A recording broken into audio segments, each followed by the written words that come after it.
Looking at this photograph of Vortex Spring in Florida, families swim in calm, clear blue water, and children jump from the dock. Divers practice around training platforms.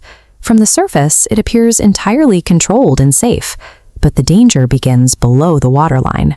Immediately beneath this bright public swimming basin lies a plunging sinkhole entrance that leads directly into one of the deadliest underwater cave systems in the region.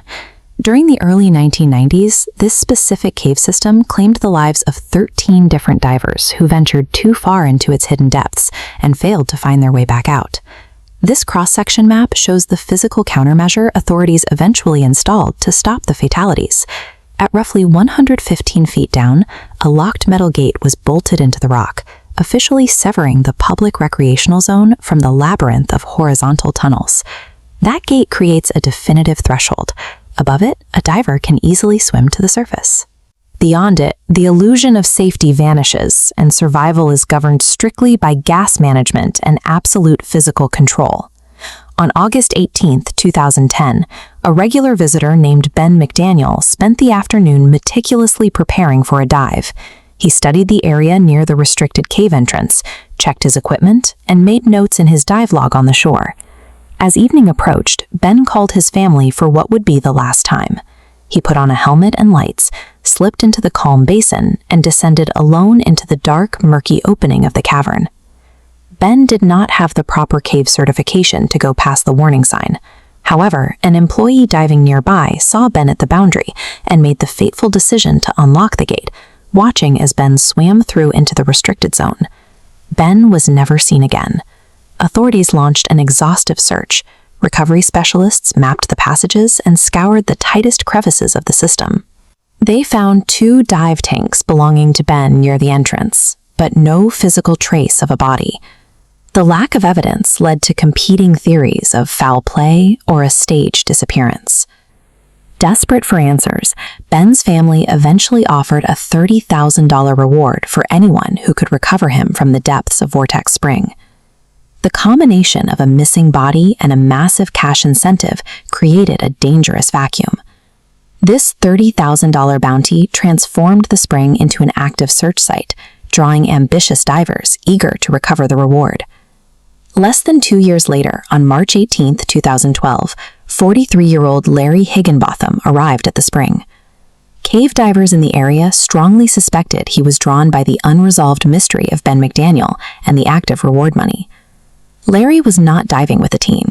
He planned a solitary descent, instructing his girlfriend to wait on the surface and call for help if he did not return within a specific time frame. Once Larry unlocked a gate and swam past it, his environment shifted instantly. He was now swimming under a solid rock ceiling. If a problem occurred, he could no longer swim upward to survive. His only exit was entirely behind him, through the exact same route he used to get in. This diagram illustrates the mechanics of gas compression, the first physical hazard of depth. At the surface, your lungs fill with a normal volume of air, but at extreme depth, water pressure forcefully compresses the gas. To fill the same lung volume, you have to inhale significantly more densely packed molecules of oxygen. Because of this pressure, every single minute Larry spent pushing deeper into the cave meant his body burned through his limited air supply exponentially faster than it would near the surface. Furthermore, the floor of these deeper tunnels is covered in loose sediment. A stray kick of a fin against the rock can disturb the floor, instantly replacing crystal clear water with an opaque cloud of blinding silt. Past the gate, human intuition is useless. Survival relies entirely on an unforgiving mathematical equation of gas management and absolute physical control. A single error compounds immediately. Larry pushed his way roughly 1,200 feet deep into the limestone system, far beyond the reach of normal recreational limits and completely isolated from any immediate rescue. This top-down schematic demonstrates what cave divers call a restriction.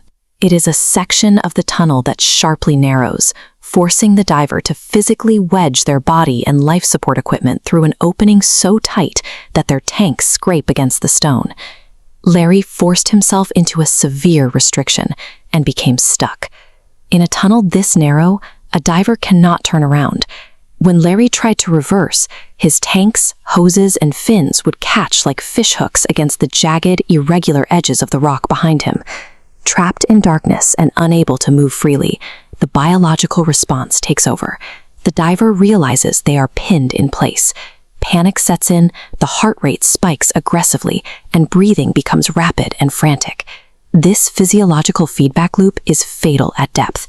Frantic breathing immediately consumes the remaining compressed gas in the tanks, slashing the diver's survival window from a matter of hours down to mere minutes. Larry died from a precise miscalculation of geometry. His equipment wedged into a narrow restriction, triggering a physiological panic that exhausted his remaining air supply in a matter of minutes.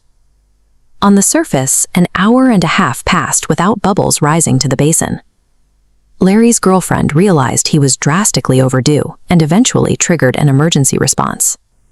The task of retrieving him fell to recovery specialist Ed Sorensen, who deliberately entered the exact mechanical trap that just killed an experienced diver. Sorensen had to navigate 1,200 feet of tunnel to locate the body, and then manually drag Larry's lifeless weight backward through 4 separate, dangerously tight restrictions. While wrestling the body out of the crevices, the rescue team had to flawlessly manage their own breathing gas, control their stress levels, and operate blind in thick clouds of disturbed silt. In deep cave diving, retrieving a casualty is never simple. It is a highly calculated brush with death, demanding the rescuers flirt with the very limits of their own survival. Following Larry's death, Ben McDaniel's parents made the tough decision to permanently withdraw the $30,000 reward for their son's recovery.